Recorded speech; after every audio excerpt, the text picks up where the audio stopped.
abazadde bo mu byonna abantu abakuli okumpi basobole okuyamba.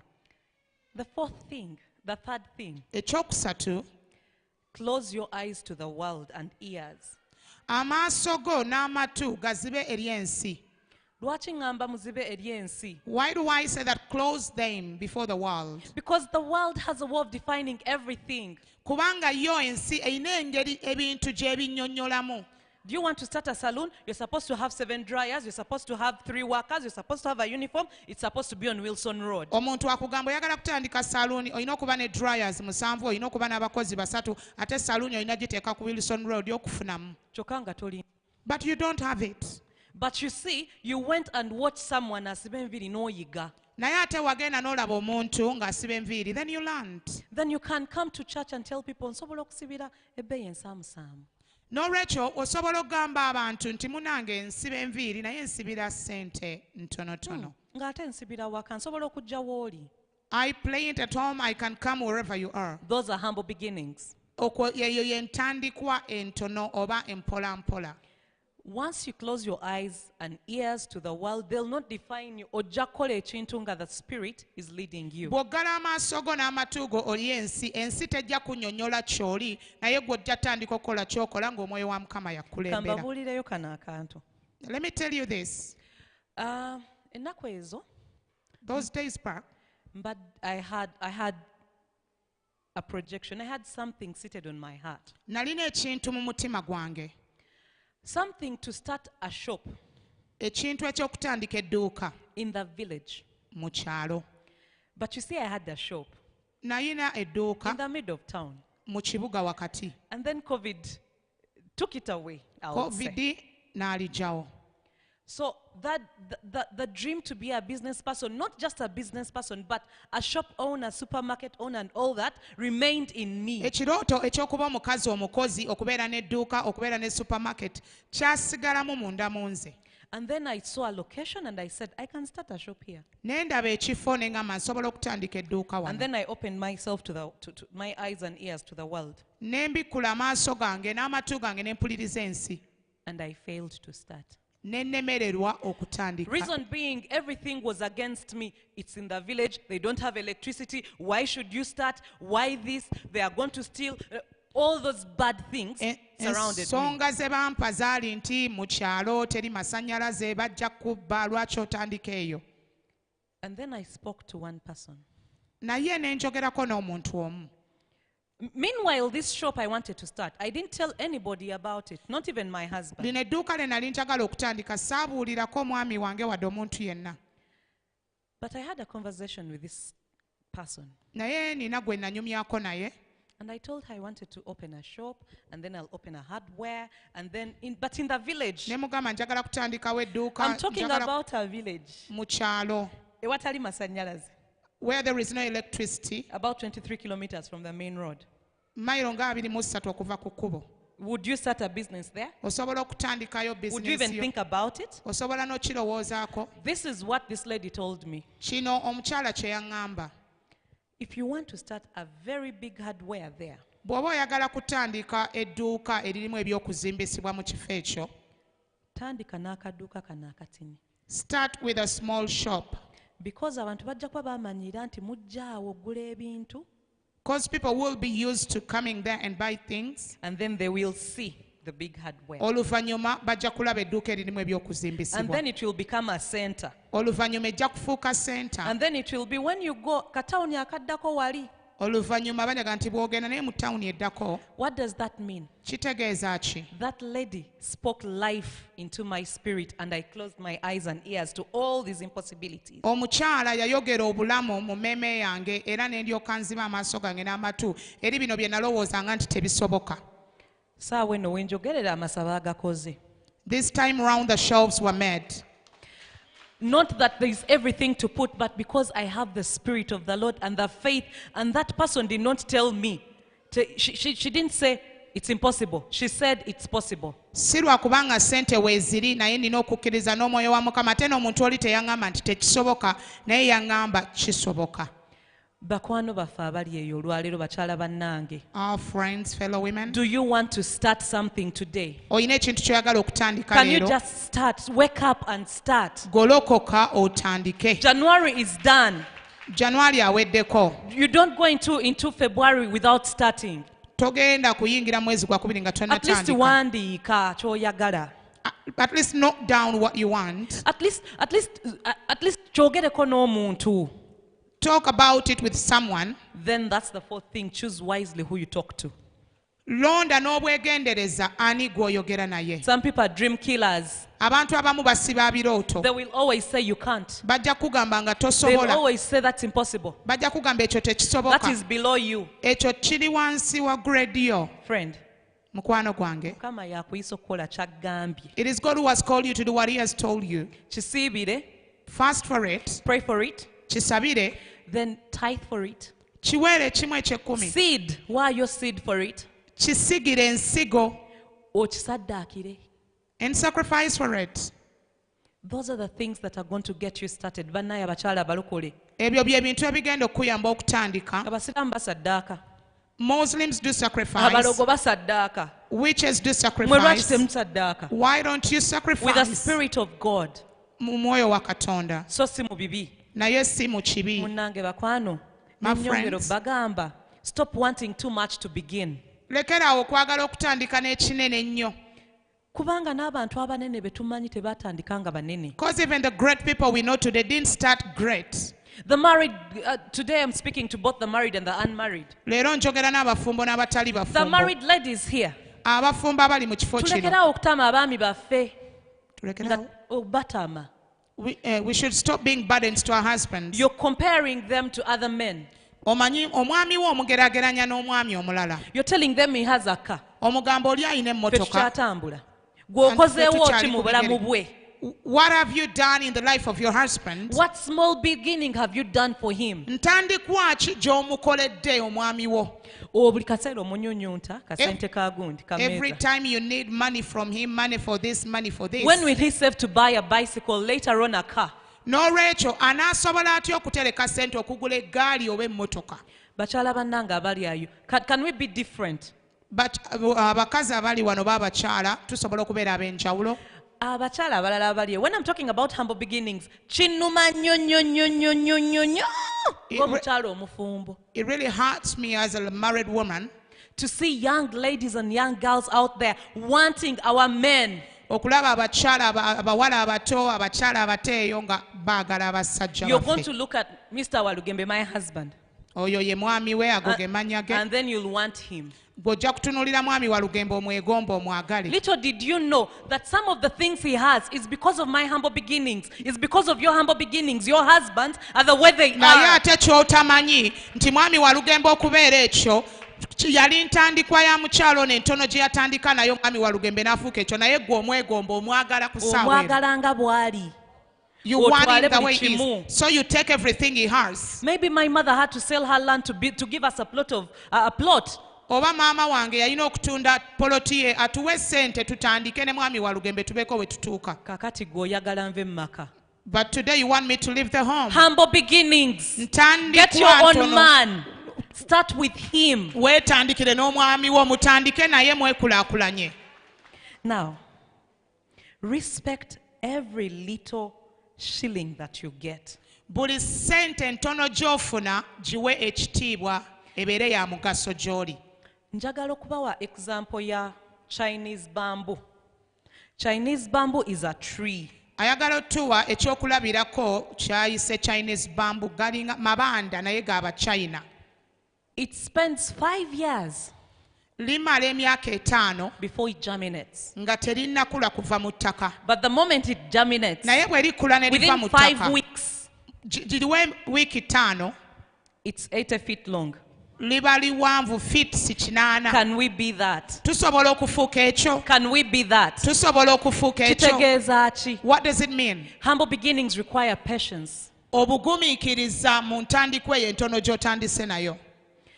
Don't expect to have everything you want now. Tosuubira kufuna buli kye weetaaga katikati mangu mangu. Togenda kifuna. You won't get it. You're even annoying God.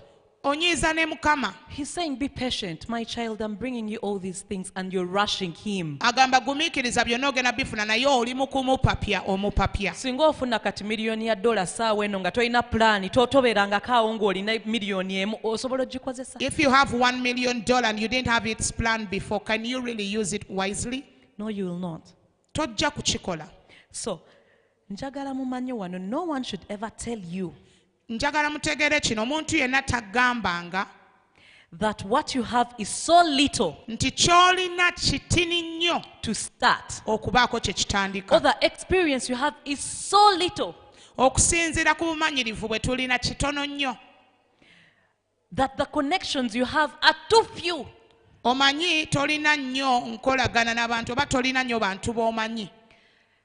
Nobody should never listen. Towulirizanga kigambo kifaanana bwe And kityo. if you do listen, Era bw'okiwuliriza this is what you tell them. kino ky'olina obbaddamu. I am a child of God. Ndi mwana wa Katonda. I am the heiress of the kingdom. Ndi musika wa bwakabaka bwa Katonda. Anything I shall ask of the Lord, he will give me. Kyonna kye naasaba Mukama ajja kukimpa. Anything that I'll stand up and tell God that I have started. Kyonna kye I will naayimira get. ne ngamba Mukama ntandise nja kufuna. We are still talking about humble beginnings. Tukyayogera ku ntandikwa entono eyo gy'olina gy'osobola Jesus Christ otandika gwe nayo. tulina wano, gwe Yesu tukkiririzaamu, Kristo gwe tulina. mwana wa Katonda.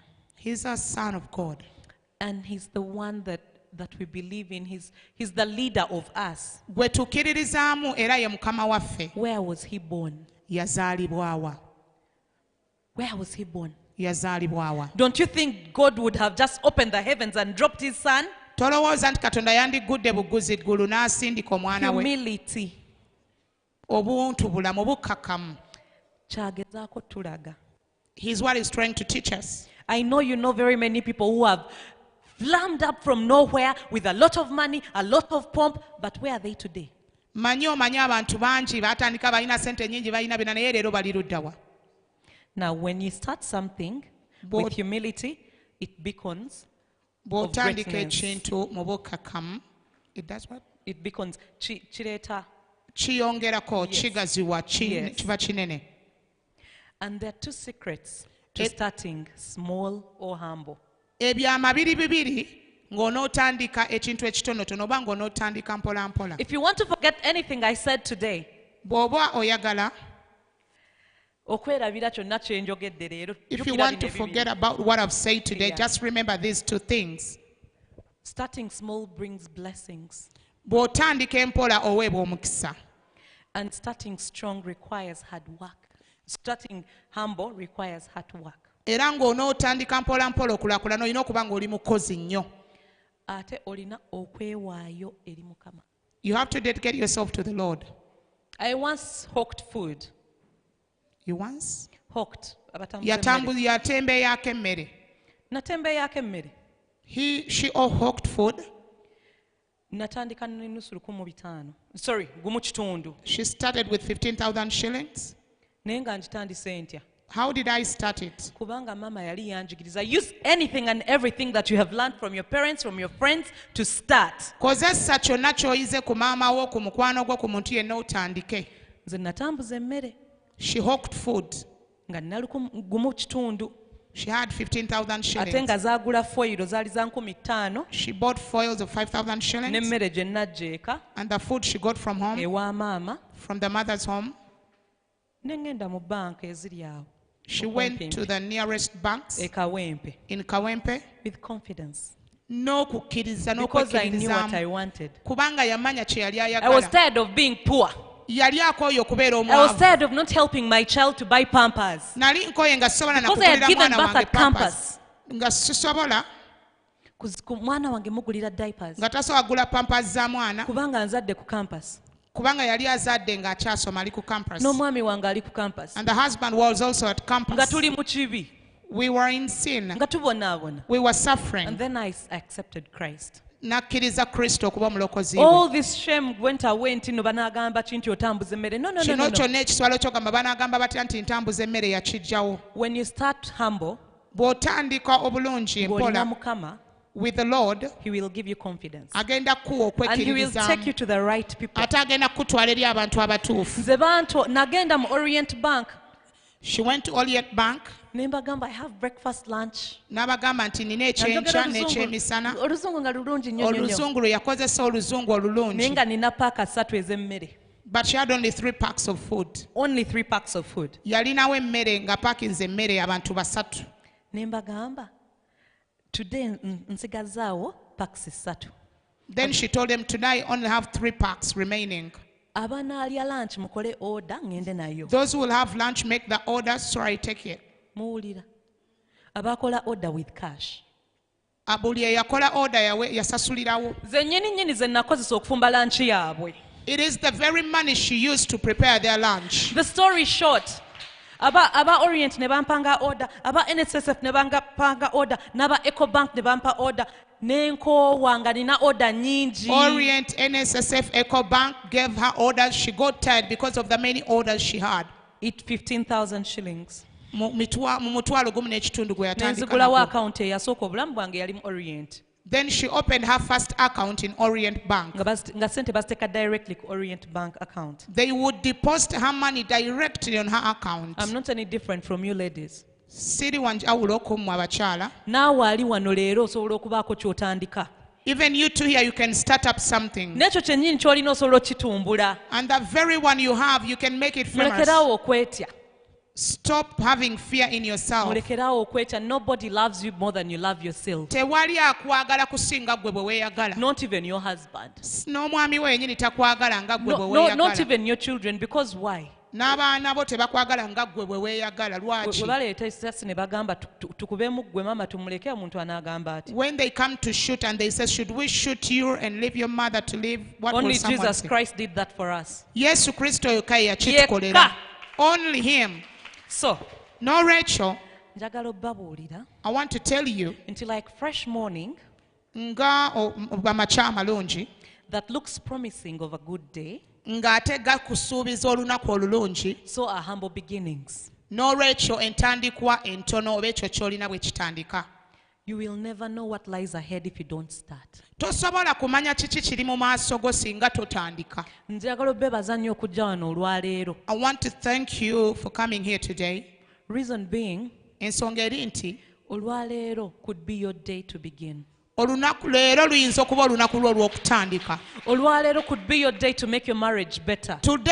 Leero luyinza okuba olunaku lwo olw'okukola obufumbo bw'okuba obulungi. Olwaleero luyinza okuba olunaku lwo olw'okulaba omuntu akutudde okumpi n'omugamba nno munnange nina kino ne kino kye ntunda. Today might be your day of being seated near to that person and you tell her that, you know, I sell this and this. And then oyo omuntu yagenda okugenda ng'agamba abantu omukyalo oli yankolera kino. It is that very person who will go on telling others, the other lady did this and this and this for me.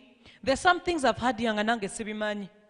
Waliwo ebintu bye mpulidde wano leero nga mbadde sibimanyi. Mpandiise. I noted everything down. Now you can't cut corners to reach the highest level of success. Tosobola kutemaatema makoona n'otuuka ku ddaala ery'obuwanguzi. Jesus Christ, the ordained, the divine, he did not cut corners. Yesu Kristo eyafukibwako amafuta eyayawulibwa naye teyatemaatema bupanya. Lwaki oyagala okusala amakoona? Gwe lwaki oyagala kutemaatema panya? Who wants to be rich here? Ani ayagala okubeera omugagga wano? To be honest, who wants to be rich? You know, nange nguwanira.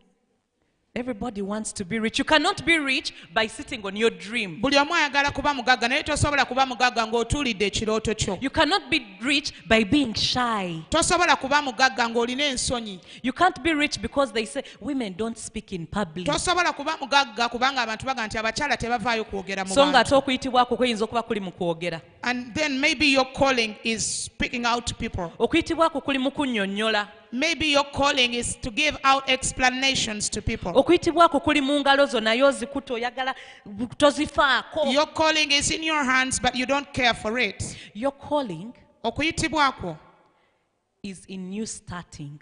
kuli mu ggwe kutandika. Omuntu wakuyita oyitaba. When a person calls you, you answer. Why is it that when your passion calls you, you keep quiet and get shy? Lwaki kuli okwagala okuli mundamu gwe bwe kuyita obeera n'ensonyi ate toddamu? Bakyala bali wano. Women in this place, Please get up today. golokoka leero Otandike kyonna ky'oyagala. and start whatever you want. You know you can sleep for so long. osobola okuba nga weebase nnyo naye ate toli mufu. naye you're not dead. You can always start. Osobola okutandika. Start with what you have. Tandika ne ky'olina. Singa mba mbuuza, mama osobola okunzikiriza. Singa mba mbuuza randomly, muntu ki alina wano ekirooto kyawulira nti akituulidde ebbanga ddene? Who of you here has a dream and you've been keeping it for so long? Wanji? Why are you keeping your dream so long? Do you think it's too big? Now, if you have a dream that you've been seated on for so long and you're not starting, then that is the dream. Weewo. Ekyo ekirooto ky'obadde olina ng'okituulidde totandika, kitandike. Ekyo kye kituufu ky'olina otandika. Kye kituufu. Nze mukwano gwange, Pastor Ann Mugisha mmanyi bulungi. Her friend Pastor Ann Mugisha knows her well. Nakolera mu kitongole. I worked with an organization. Nga ntambula n'ab'amaanyi. I used to move with great people. I would sit on the tables I could not imagine I would sit. Natuulanga ku meeza kwesaalowooza nti nsobola okutuula. I would make a phone call. Yasobolanga okukuba essimu. Nga tesirina kyendi and it's responded to. Yasobolanga okukuba essimu nga mulaata alina kyali naye nga essimu eddibwamu. Ne nnyingira awantu nga sirina kyendi naye lwakubanga omuntu ansindise. She would go somewhere when she's nothing, but because the person who had sent her there, abantu bonna ne bakuwa amatu gaabwe. because of who had sent her there, everybody could listen to you. Eno Uganda buli omu ayagala who do you know. Mu Uganda ya leero gye tulimu eyagala omanyaani. Tukikiriza. Do we believe that? Mu ministry ani gw'omanyi anaakuyamba. Mu ddwaliro omusawo omukulu Whom do you know in the other omumanyi. ministry? Who do you know in the hospital? Mu churches ezimu In some churches, banaakuyamba omanyi gundi. will they help you? Do you know so and so in that church? I walked out of that glory, earthly glory. Nava mu ekyo ekitiibwa ky'ensi. Ne ntambula mu kuyitibwa kwange. Then I moved within my calling. Okuyitibwa kwange kwa kukola ssente, kwa business, kwa kuyamba bakyala, My abaami, calling abaana. is making Start. business, helping women, men, children, everything. Tekyali kyangu. It wasn't easy. Era waliwo we mmenyeka ne nkaaba. There is when sometimes it becomes hard and I cry. You get lonely. Owulira ng'oli wekka. Nobody understands you. Tewali akutegeera. Musumba yagenze n'ayogera ku muntu ng'olina omwami akutegeera. Pastor spoke of a person who has a husband who understands you better. He understood me. Yantegeera. Teyasobola kunkaka. He didn't force me. But even when ng'omulaba akutegeera naye ng'agamba bannaye tunaabonaabona kubanga nali He would nfuna ssente. understand you and say, but suffering. But I used to get money.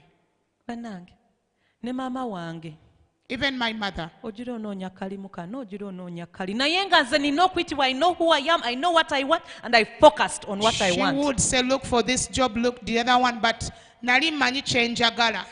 Are you stuck in the bondage of wanting to impress people and you're not starting? Osibiddwa mu busibe bw'okwagala okusanyusa abantu abalala era olemeddwa n'okutandika. Bannange oli eyo. You're there. Can we start? Tusobola okutandika. Naye beera ne wisdom. Beera n'amagezi. Tobuukayo bubuusi. Don't just come out. Prepare. Weetegeke. Weetegeke. Prepare yourself. Prepare yourself. Weetegeke. If you need to save some little money, do. Bw'oba oyagala kubaako sente entono z'esevinga tandika You will n'ekyo. never get everything before you move, but w'obeera n'ekiri reasonable move. Tosobola kufuna buli kimu nga tonnatandika naye bw'obeera ne ky'olinawo ekitono osobola okutandika. Nothing big started big. Tewali kintu kinene kyatandika nga kinene. Tewali. Nothing. Bani abaaliwo ku church eno ng'etandika? How many of you were there at the beginning of this church? How many? Bameka mwaliwo? Okuleka maama. Leave alone the pastor's wife. Abaaliwo baaliwo. Yali bweti? Was it like this before? Was it like this? Yali bweti? Yali bweti. But now you're comfortable. But today otudde bulungi oteredde. Naye nga okukaaba, okugezesebwa, Crying, trials, challenges, kwegamba siyinza bimalayo. ebisoomooza. I cannot say it all. Muyinza n'okulaba nga batandika kanisa eno baasulako enjala olw'abagoberezi bwabwe. You might see that some people who started this church slept hungry. Now it's big, Olwaleero nnene, it has a TV, It has a TV station. And then some of you just say, that is my church. Abamu muvaayo buvinoga nti eyo kanisa yange. Bameka abali proud of this church. How many of you bamekange kanisa eno gyenyumirizaamu? Mwali ludda wange etandika. Where were you at its beginning? Where were you? Mwaliwa. Now that you're here on this journey with this church, please grow with it. Kubanga oli mu lugendo ne kanisa eno kula nayo. Mugigabirire. Provide for it. Kubanga olaba empise. If it has invited me today, who am I? Nzani. Who am I? I'm growing. Amen. Okay, so I'm saying nothing big started big. Agamba Always nti teri start. kintu kinene nga kyatandika kinene. Era nga nja kugamba, humble beginnings always bring the best out of you. Entandikwa entono oba ekyo ky'otandika nakyo kireeta ekirungi ekiri mundamu gwe okuvaayo. Kikuyigiriza okutereka essente. It teaches you how to save some money. Kubanga gwe nannyini business, Because you're the owner of the business, togenda kwebaka. you won't sleep. Gwe nannyini business, You're the owner of the business. bw'onoozikola, When you make the money, togenda genda oziryemu chips. you won't just spend it in having chips. You will be wise. Ojja kukikola n'amagezi. Mukama agenda kuwa amagezi. Katonda agenda kuwa Mukwano amagezi. gwange atudde awo ng'oyagala business etandike, I decree magezi. My friend who is seated here and you want a business to start, amagezi kye kikulu. Bannange mulina okubeera patient nga guli omuti Chinese bamboo. Mulina okuba abagumiikiriza nga gali amabanda g'aba China. Mulina okubeera nga mukola nnyo. You have to be hardworking. And you're going to touch the dirt yourselves. Ogenda kwekwatira mu nfuufu mu bukyafu mu ntandikwa. Kubanga Because tewali gojja kusobola kusasula ng'otandika. you're not able to pay anyone when you're just starting. Bakwano bange mulina okubeera ne positive attitude eri unshaken. Olina okubeera n'endowooza nga ya kigendererwa ate nga tenyenyezebwa. Si kyangu. It is not easy, But it's worth it. naye ate kikigwanidde. You were never created to be poor. Tewatondebwa kuba mwavu. Mulowooza, munzikirize nkozeko an example. Mulowooza Museveni alina omwana n'omu omwavu. Do you think President Museveni has any child that is poor? Okay, maybe I've said a child. Can I say a grandchild? Maybe omuzzukulu nga mwavu? Do you think so? Okirowoozaako bw'otyo? Right now? Kati. If Museveni's children and grandchildren are rich, how much more are you, the child of God? Bwe baba ng'abaana be n'abazzukulu be bagagga, kiri kiti eri ggwe omwana wa Katonda. Naye ng'okkiriza nti oli mwana wa Katonda. But do you believe that you're a child of God? Mukkiriza. Do you believe in that? Then start. N'olwekyo tandika. Mukama agenda kukukwatako. God is going to touch Buli you. kimu kijja kutambula. Everything will move on well. Now, Kati. njagala kumaliriza nga mbagamba. I want to tell you this as I wind up. Mu Bible, In the Bible gye tusaba, that we pray from, there were so many humble beginnings. waalimu entandikwa ezitaali nene nga ntonotono nyingi. David, Tutunulire Dawudi. yatandika atya? How did he start? Yamaliriza atya? And how did he And he end? was only human. Yali muntu. Moses, Musa. ate n'oyo si yewookibaya mu mazzi. Yatandika atya? How was his beginning? Yakomekereza atya? And how was the end? Nnyinza okuba njogera ku basajja. Maybe I'm speaking about Kanjogere men. ku Ruth. Let me speak about Ruth. Yatandika atya? What was her beginning? Yakomekereza And atya? what was her end? Bannange, nga lwaki tetutandika? Why shouldn't we start? If we have all these living examples, Bwe tuba nga tulina ebyokulabirako bino byonna. lwaki tetutandika? Why shouldn't we start? Nina ebyawandiikibwa I have scriptures. bibiri. 2 scriptures. Proverbs 11:2. Ngero 12. When pride comes, When? pride, Yes. Amalala. when pride comes, Amalala bwe gajja then comes shame. n'ekiswalo kijja. But with humility Naye obukkakkamu comes wisdom. buleeta amagezi. Ekyawandiikibwa kyantambulirako nga ntambuza emmere, I used that scripture when I was hawking food. kyantambulirako nga ntunda waleti. I used it when I was selling wallets. Nga nkyali student bannange bambala ne banyuma ne babeera I bakabi naye nga was still ntunda a waleti. student. Other people would wear their clothes, be smart, but I would sell wallets. I didn't care. Saafaayo.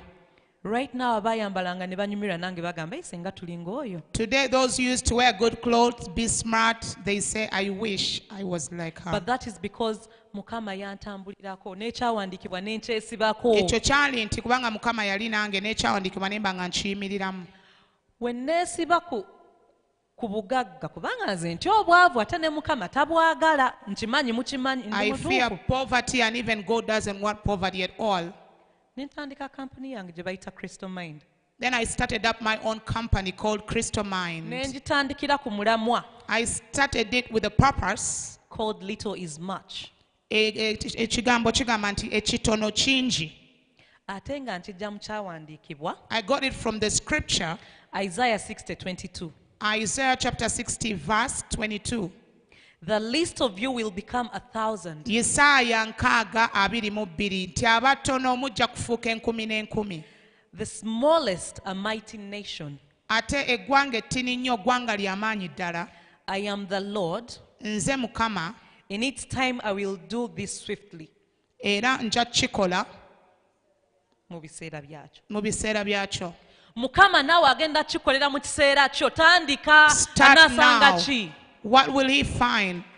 Nze Mukama kati olaba nange bampise. Kati singa natuula ne You see, sisirika now I've been bandimpise. invited today. If I just sat down, would I be invited today? Please start. No, Rachel, tandika. Totya kutandika na ky'olina. Don't fear to start with the little you have. Humble beginnings are going to reward you Entandikwa eyo gy'otandise naye entono egenda kukuduwa, with abundant blessings, egenda kuwa, ogenda kuweebwa omukisa, favor, ogenda kubeera n'okuganja, respect, ogenda kubeera ng'oweebwa success, ekitiibwa, ogenda kubeera ng'oli w'amaanyi, happiness, ojja kuba musanyufu, new opportunities. era ogenda kufunayo n'emikisa emirala mingi. Ojja kuba okyali mu kusiba enviiri ate bakuyite As you're still Okole plaiting hair, makeup. you'll be called to style up or make makeup.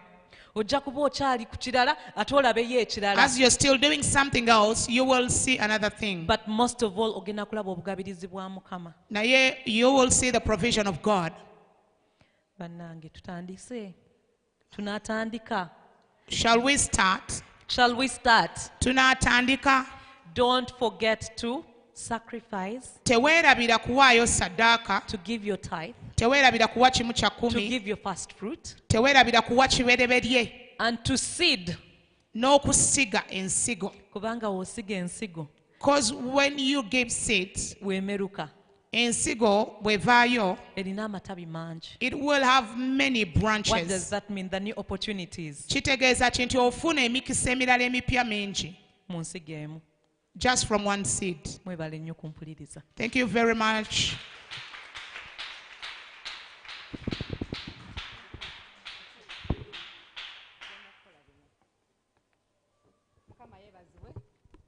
Twagala kwebaza nnyo Maureen, thank you so much for the session.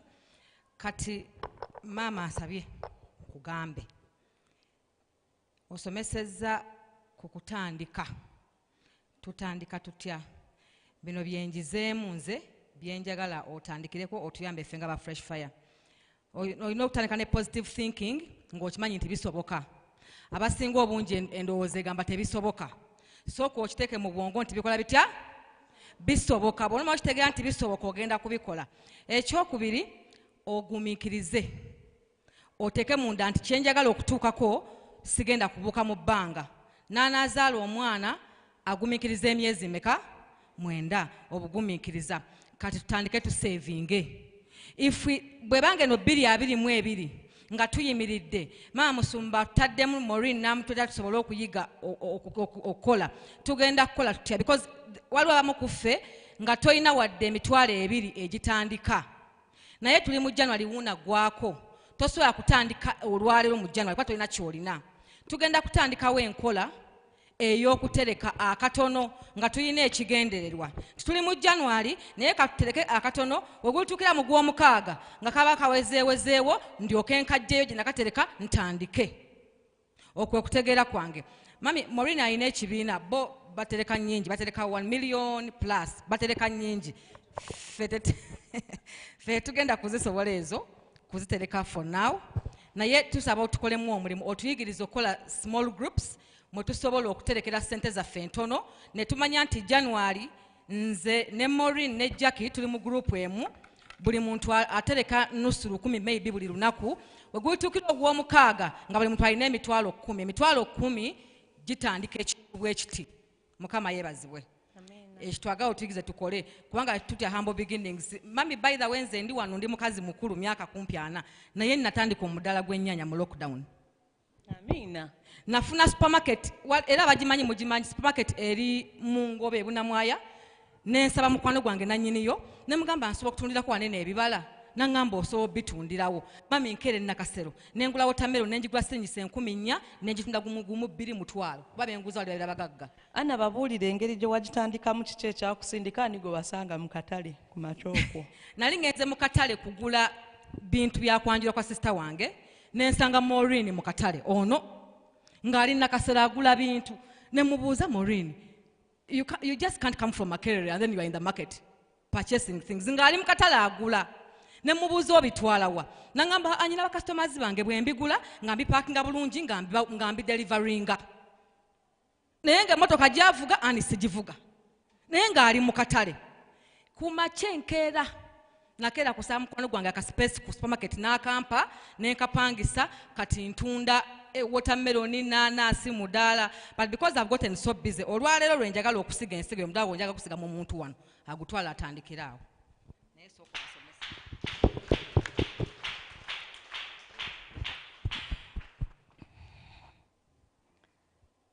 Mama webale nnyo, webalire ddala. Jackie webale nnyo, Musomba. Bakwano, naye lwaki tugaya emirimu? Lwaki mugaya emirimu abali eyo? Oba njogedde bubi? Oba sibategeera butegeezi? Why should you despise work? Anything can make you money. Ekintu kyonna kisobola okuwa sente. The reason I started to kusuubula bintu ebyo, Ensonga lwaki natandika okugula ebintu ebyo, kubanga nali nsimbye ebyanga awaka, I had planted mine at home nenguzaako be nali nguzizza, and I sold to those I sold to. ne bafuuka bangi, They became many. nga sikyasobola kuba satisfyinga na bya nnina. So nga sisobola kubakkusa n'ebyo bye nalina. But I started with 100,000 shillings. Yatandika n'emitwalo 10. Nensiba ebintu mu buveera. Then she packed up those things in polythene I bags. have vegetables around my house. Awakaawe alina enva endiirwa, Nina ne herbs buno bwedda bye babagamba. alina ne bino byonna bye babadde babasomesaako Ndi wano. mutereevu. So now what am I saying? N'olwekyo ŋŋamba ki? Church too, you can't start with, you need you to start and everything we've talked about, but you need the money. Weetaaga okutandika byonna bye twogeddeko naye weetaaga ssente. Kakati munange bameka abali mu bibiina ebisevinga? How many of you have some saving groups? How many? Bibatambulidde bitya? How have they been? Mwekube mutoki mukoleka evaluation. Check yourselves and then see how it is. If this is katukozese mathematics omwangu. Katukozese okubala okwangu. Ono March, ono January. Tuli mu mwezi ogw'okusooka mu mwaka. Tuli abakyala 5 wano tuwera 5. Tusukka namu. Tuli kale abakyala 6 kangeze. We're even 100 and something. Okay, 100. Tugeze nti tuli abakyala 100. Kanzise wansi to 70. Mitwalo 7. Ngenda abakyala ngenda bassa muwere 7. Let's say tuli 7. Kuba abakyala tumanyi okwesikasika. Okay. Ova wano ng'ekintu okikiriza olutuuka eka n'okivaamu. You live here when you've accepted, but when you get home you say no, Kati I'm out of it. ensanvu tukkiriza okubeera mu kibiina. Let's say that 70 have agreed to join the group. Tetwagala kustraininga nnyo byanfuna byammwe byawaka. We don't want to strain your finances at home. But if we say buli week tusobola okuleeta 5,000 But if we say that every week we can bring in 5,000 shillings, nga tuli abakyala 7, if we are 70 women, ziba mmeka ani awo alinaawo kakali tuleeta si mitwalo 35 mitwalo 35 buli week. every week. Tutegeera? Njagala tuyige ebibiina bino nabisomesaako so ku Fresh TV okwo. I taught about it on Fresh TV. Ebibiina bino These groups, si sente zaffe oba sente zammwe. it is your money or our money. N'olwekyo mulina oziwa ekitiibwa. Therefore, you have to honor it. Ne tukkiriziganya ne tugamba nti tugenda kugulawo ekibiina kya chaaki Then nga we- buli wiiki tuleeta 10,000. We agree and say we are going to start up a church group, but every week 5,000 shillings. Bwe tuleeta 5,000 zino Wh- tetugenda zijjayo paka mu mwezi ogw'ekkumi. When we bring the 5,000 shillings, we won't take it until October. Kaakati buli wiiki tulina emitwalo 35 tumultiplyinge by 4. Every week we have 350, so multiply by 4, kamu million emu emitwalo ana. Miliyoni emu mu emitwalo 4. 1.4. kati kubisaamu emyezi 10 1.4 times 10 million 14 ezo miliyoni 14 miliyoni 14 14 millions. nye mwandibadde muzirina awamu. But would you be having that money I mean together? kinoomu. You as a person, would you be having that money? Would you be having that money? Would you be having that money at Kakati the awo end? ne tugamba kati tugenda kuggulawo So we said we are going to start ekibiina kino this group. abaagala okwewola. Those who want to borrow, Bw'oba ng'oyagala kwewola mitwalo 10 if you want to borrow 100,000, olina okuba nga savings zo your savings zisukka emitwalo 10. have to be more than 100. Tutegedde kye tugamba. Have you understood what we're Kansooke saying? nkiddemu. Let me do it again. Actually kankitereeze. Kambawe example y'ekibiina kyaffe. Let me give you the example of our group. Ekibiina kyaffe Our bwe tuba group, tukiyingira You're joining it. tuwaayo emitwalo 20. We're offering 200,000. Subscription Ezo za kati kwewandiisa. multiplying by 70 kangeze kale kati ffe tuli musanvu. Kati kubisaamu emirundi 7 kuba bo bali 7. No tuli ffe tuli You're musanvu. 7. Bali 7. Zino sente teziggyibwayo. You cannot withdraw this money, Zino sente si savings zo. and this money is not your Zino savings. sente za kuwandiisa mu kibiina. This money is for prescription into the group. Kakati ffe katuwe example yaffe wano tuyinza okugamba emitwalo 2 buli mukyala ayagala okuyingira. We might say 20,000 per lady who wants to join. Zino tozibanja. You shouldn't demand this money. Ziwanirira kibiina. It supports the group. Tulina ebyokukozesa ekibiina ebitabo bikubisa We have to bukaadi buy biki books, ebyo. cards, and so many things. Kakati ekyo tukimaze ezo ziba 1.4 amangu ddala tulina 1.4 just by kuyingira Okuyingira obuyingizi tulina million n'ofuna 1.2. kaadi y'ekibiina eya saving. Then you get the card of the savings Buli group. mwezi Every month, ne tusalawo tubadde tugambye okuleeta sente mmeka week in Kumitano. wiiki 15,000. Every week 5,000 shillings. Kati wozireeta 15,000 zo When you bring your 5,000, times 70 emirundi 7, ezo ozireeta because ke katini akasembayo k'olina okuleeta naye tekigaana kusavinga sente zo mu kibiina. you bring in that because it is the list you have to bring into the group, but you can still save more. Bw'oba olina woofiisi zanu ng'okoze eddiryo n'ofisaako emitwalo gye 3 nga nagyo ogiteekayo. If you have some 30,000, you can still bring it into the group. Bagiwandika ku kaadi yo. They register it under your card. Era bamanya nti Jackie ayinayo emitwalo gye 3. And they will know that Jackie had 30,000 in the group. Aha. Kati ezo tumaze okubeera nazo ekyo we tukimaliriza obulungi. After that, Emyezi 10 giyiseewo. after the 10 months, Tutandika okuggulawo nti abantu abaagala okwewola bizinesi ensaamusaamu we start to say, those of you who want to borrow some money for small businesses, tewali kibiina kitambula nga tekirina bakulembeze. there is no group that runs without leaders. Kitegeeza mugenda kufuna abakulembeze. That means you will have to get leaders, Ate abakulembeze abeesigwa. and leaders who are faithful and trustworthy. Omukulembeze agenda okukugamba nti munnange nedda oyagala miliyoni 2 A naye leader who will ate tell you, savings no, you want 2 million, but your savings ntono nnyo.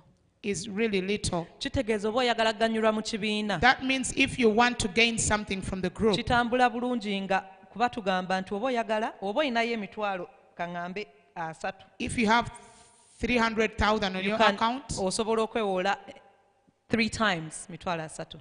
you can borrow like mirundi esatu. Mitwalo 9. That is 900,000. Kakati g'oba oyinayo emitwalo 2 So if you have 20,000 as your savings, mitwalo 6 gyokka gy'osobola okufuna. you can only get 60,000 shillings. Tukwataganye.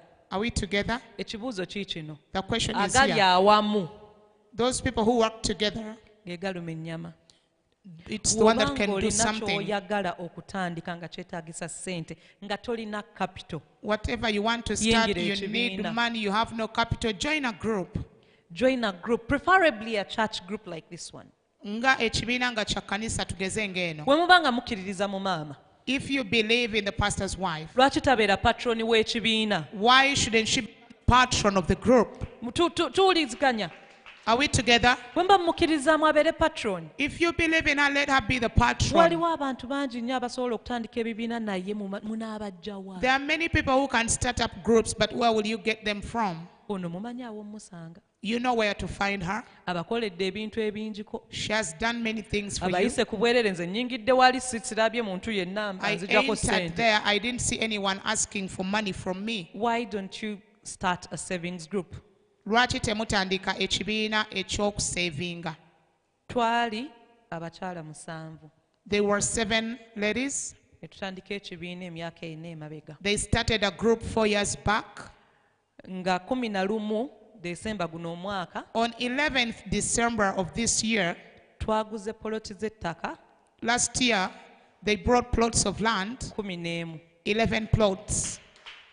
naye nga tubadde tusasula emitwalo 15 But we've been paying 150,000 wetutyo like kati that, mumukubiseemu mulabe. multiply and see. Tetuzijjaayo, We don't get the money. twesigaŋŋana, You know, we trust each other. twebuulira ekyetaagisa. We tell each other whatever the need But on is. top of that, ki ky'ofuna mu kibiina kino? Naye ng'ogyeko ekyo, what do you gain from this group? Bw'oba ofiiriddwa If you've lost someone saawa eno, at this time, olina omuntu akudduukirira. do you have anyone who can stand with you or help you? Omulina kati saawa eno, sooka ove kuba nina mama wange na Leave muganda alone the things. wange. I have a mother, I have a sister. Olina ekibiina kyo gy'osobola okuddukira n'obagamba You have bannange. your group where you can run to and tell them people. Mubirina ebyo ebibiina bannange. Do you have such groups? Oba musowaganye, Maybe you've gotten some problem. muyina okufuna obukulembeze obw'abantu be mukkiririzaamu. You have to get leadership of people you believe in. Ate temusosola. And you shouldn't discriminate. Muyinza okugamba nti oyo mwana muto tayinza tuyamba naye You ng'ate might- yalimu ekinyusi. You know, she's still young, she cannot help us, but when she's the main thing, Nammwe mwennyini mulekeyo empisa embi ezitta ebibiina. Bameka abadde mu bibiina ne bibatama ne you to stop babiddukamu. behaving badly with those characters of yours that destroy groups. Bakwano bange, My friends, you cannot be rich alone. tosobola kugaggawala wekka. Kubanga olina okufuna abantu bonna oguza ebintu. Because you have to get people you to sell your commodities to. These are your first point of contact. Bano be bantu b'otandika nabo b'otandikirako. Kubanga ba kibiina kyo. Because they're your group members. My first session, I had it with my group members. Yes, session eyasooka yagirina n'abantu abo baali nabo mu kibiina. Abakyala 6. There are 6 ladies. Mbabuulire. I tell you, Kola multiplication, ogabize, olabe nti weetaaga capital mmeka, kubisaamu toolako omanye weetaaga kyenkana wa. oba tozirina, If you don't have it, mutandike ekibiina. start up a group. Mama mutandike ekibiina. Mama, start a group. Nze mbabuulidde. I've Naye told nja you, kibeeramu. and I will be a member.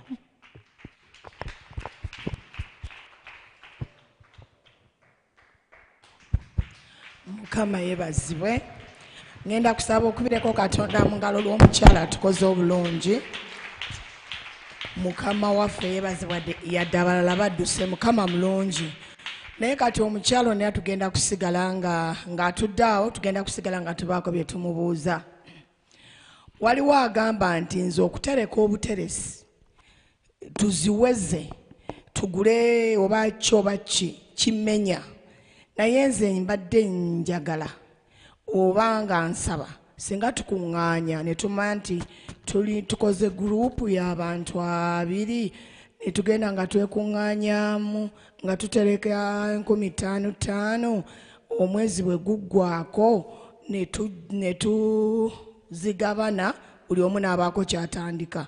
Awo waliwo abalina ekyo kikola bameka nga kyobadde ekyo kyagala kiri kisobola okubaawo. Naye ne wabaawo mukyala Harriet uli awanise omukono, ne wabaawo abaagala nga bo ayagala ez'okkolerawo. Mukyala Harriet jangu naawe omanyi olunaku lwa twasazeewo tuleme kusaba busabi naye tweyambe tuleme kubeera abasaba nga tetweyongerayo. Omukyala uli alina kyagamba. Mukama akuwa omukisa maama.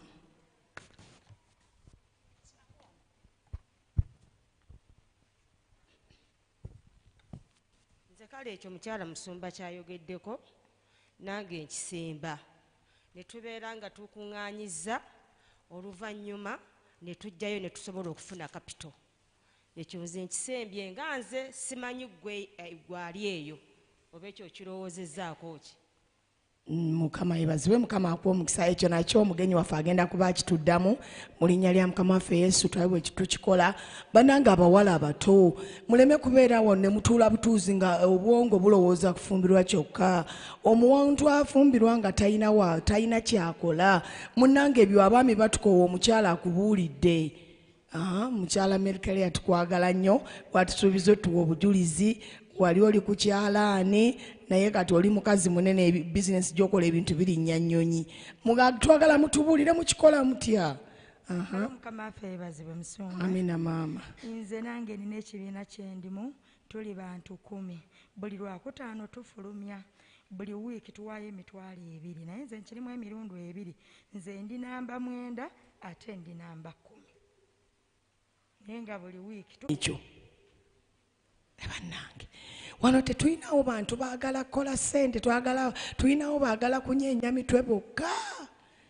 Bwe tunaasaba obusabi nga tetukola, munnange okusaba tugenda kukoowa, kugenda tutama, okusaba kw'obwavu kunyiwa. Kanisa netuka okwetaaga toyina, okuwaayo ssaddaaka gwe tosobola, buli mwaka obeeraawo. Mukama yeebazibwe. Ekyo kiri kitya mikwano gyange?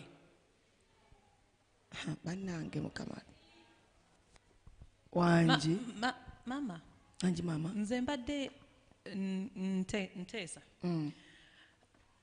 enfuna y'abantu yanjawulo. Ekibiina kangeze ekya Crystal Mind ekyaffe ekyange kirinamu emirundi 2.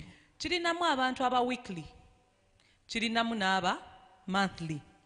Nti waliwo omuntu agamba nze nnyinza obutasobola kufuna mitwalo 2 buli wiiki. Ne wabaawo omuntu agamba nze nsobola okufuna emitwalo 5 kasita oba ompadde omwezi. Kakati ne wabaawo omuntu nga byombi abisobola. Kati bonna tobagoba oba bonna tubaagala ne tukwatiza wamu naye nga tuba categorizinze. Mukama yeebazibwe. Ndowooza olwaleero twamaze okusaba. Wangi tujja kusaba olwokubiri olujja tubayita mujje mu linnya lya Mukama waffe Yesu. Leero twagala kufuna ku magezi. Kakati olwokubiri tusabe nga tuyina ensonga lwaki tusaba. Tukooye okusaba obusabi naye nga tetulina na nsonga, tomanyi na kiddako, kugamba otambula butambuzi, olinga agoba empewo n'empewo gy'ogoba togikwata.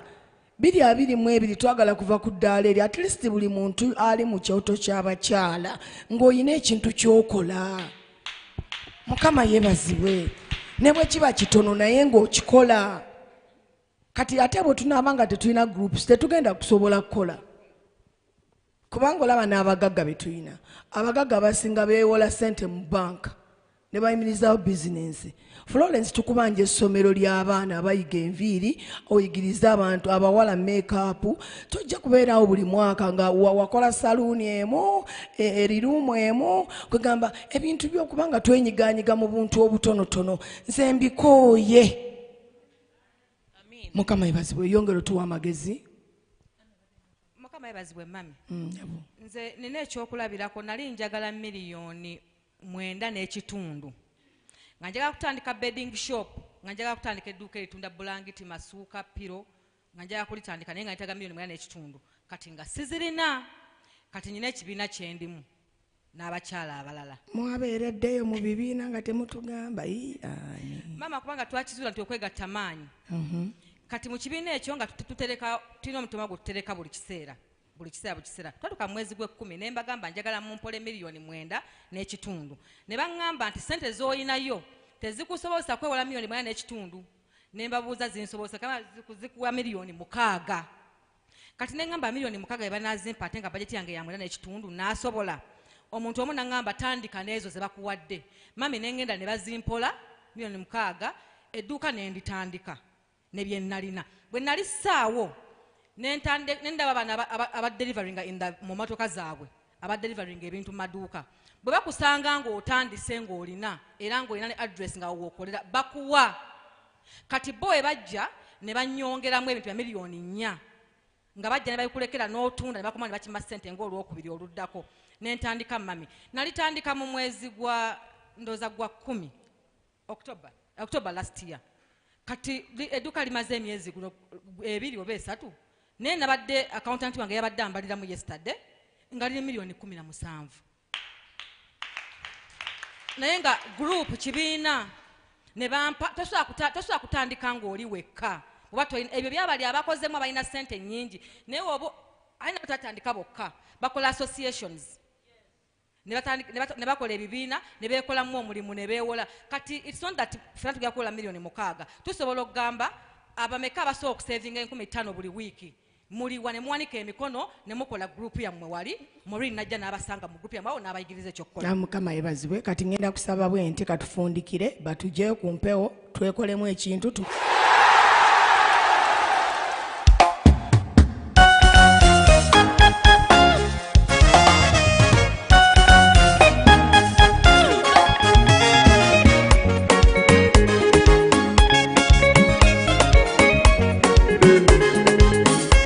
We shall pray for something, telling the Lord, we've started this.